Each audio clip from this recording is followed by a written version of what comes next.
Hi hello மக்களே, நான் உங்கள் சீக்கிரம் மொபைல்ஸ் ஈரோட்லேருந்து பேசுகிறேன். இப்போ நம்ம ஒரு ஓப்போ ரெனோ 2F ரீப்ளேஸ்மெண்ட் பார்க்குறோம். எல்சிடி ரீப்ளேஸ்மெண்ட், டிஎஃப்டி டிஸ்பிளேன்னு சொல்லுவோம். இதுக்கு பேர் தான் இந்த மொபைலுக்கு. உங்களுக்கு in display fingerprint mobile இது. In display fingerprint work ஆகாத மாதிரி காம்போ ஃபுல் ஃபிட்டிங் வரும். உங்களுக்கு ரேட் வந்து ரொம்ப கம்மியாக வரும். எல்இடி போட்டிங்கன்னா டிஸ்பிளே ஃபிங்கர் பிரிண்ட் ஒர்க் ஆகிறதுக்கு பாசிபிள் இருக்குது. அது ஃபிட்டிங் ஆனதுக்கப்புறம் தான் தெரியும். ஆனால் கம்பல்சரி இதில் டிஸ்பிளே ரீப்ளேஸ்மெண்ட் பண்ணோம்னா, டிஎஃப்டி பண்ணோம்னா கண்டிப்பாக ஃபிங்கர் பிரிண்ட் ஒர்க் ஆகாது.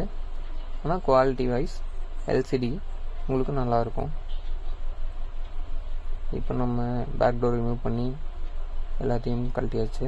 இப்போ டிஸ்பிளேவை கழட்டுறோம். காம்போ செட் இது ஹீட் பண்ணியாச்சு. இப்போ நம்ம டிஸ்பிளேவை எடுத்தாச்சு. இன் டிஸ்பிளே ஃபிங்கர் பிரிண்ட் கேமரா அங்கே இருக்குது, பார்த்தீங்கன்னா உங்களுக்கு தெரியும்.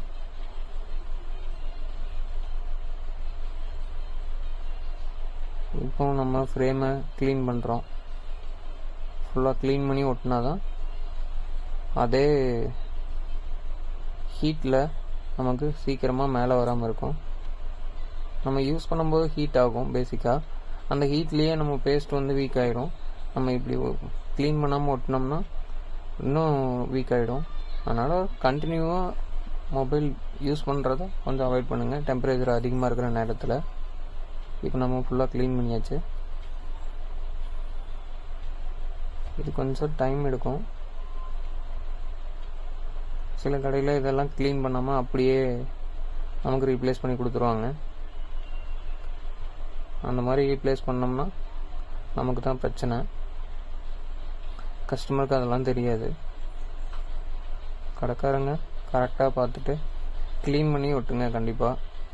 ஏன்னா கஸ்டமர் வந்து நம்மளை நம்பி தான் மொபைல் கொடுக்குறாங்க. அந்த மொபைலில் வந்து நம்ம பர்ஃபெக்டாக ஒர்க் பண்ணி கொடுத்தா தான் திரும்ப நம்மக்கிட்ட வருவாங்க. நம்ம வேலையில் பர்ஃபெக்ஷன் எப்பயுமே இருக்கணும். கடைக்காரங்க எல்லாத்தையும் சொல்லலை, ஒரு சில கடைக்காரங்க இப்போ புதுசாக கடை வச்சவங்களாம் நிறைய பேர் இருக்காங்க.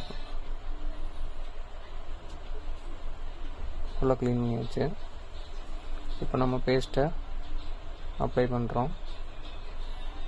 பேஸ்ட் ஃபுல்லாக அப்ளை பண்ணிவிட்டு டிஸ்பிளேவை ரீப்ளேஸ் பண்ணிடுவோம்.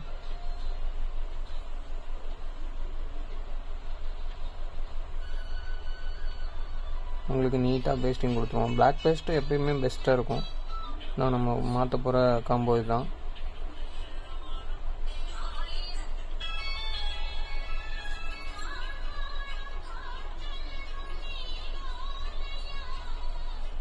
மாற்றியாச்சு, ரீப்ளேஸ் பண்ணி கனெக்ட் பண்ணியாச்சு.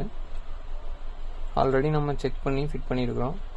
அதனால் கம்ப்ளைண்ட் கண்டிப்பாக வராது. கஸ்டமர் யாரும் இதை ட்ரை பண்ணாதீங்க. உங்களோட காசு மறுபடியும் வீணாக போய் மறுபடியும் நீங்களாக ட்ரை பண்ணும்போது உங்களுக்கு அது லாஸ் ஆகி ஒர்க் ஆகாமல் போகலாம். அந்த மாதிரி ஏதாவது ப்ராப்ளம் வந்து மறுபடியும் நீங்கள் ஒரு கடையில் கொடுத்து ரீப்ளேஸ் பண்ணிங்கன்னா உங்களுக்கு அமௌண்ட் தான் வேஸ்ட் ஆகும். ஸோ எப்பயுமே ப்ராப்பரான சர்வீஸ் இன்ஜினியர்கிட்ட கொடுத்து சர்வீஸ் பண்ணிக்கோங்க. நீங்கள் கம்பேர் பண்ணி எங்கே குவாலிட்டியாக இருக்கும், எங்கே ரேட் கம்மியாக இருக்கும் கம்பேர் பண்ணி நீங்கள் மாற்றிக்கலாம். ஒன்றும் பிரச்சனை இல்லை. நியர்பைலேயும் மாற்றலாம், உங்களோட விருப்பம். ஆனால் எப்பயுமே எந்த வேலையுமே அவங்கவுங்க வேலையை அவங்கவுங்க செஞ்சால் தான் பர்ஃபெக்ஷன் இருக்கும். அதனால் நீங்கள் ட்ரை பண்ணுறதுனா உங்களோட விருப்பம்தான். ஆனால் நீங்கள் ட்ரை பண்ணால் அதில் நிறைய ப்ராப்ளம் வரும். நிறைய கஸ்டமர் அந்த மாதிரி ரீப்ளேஸ் பண்ணி திரும்ப கொண்டு வந்து நம்மக்கிட்ட சர்வீஸ் பண்ணியிருக்காங்க. அதனால் ரிஸ்க் எடுக்காதீங்க. தேங்க்யூ.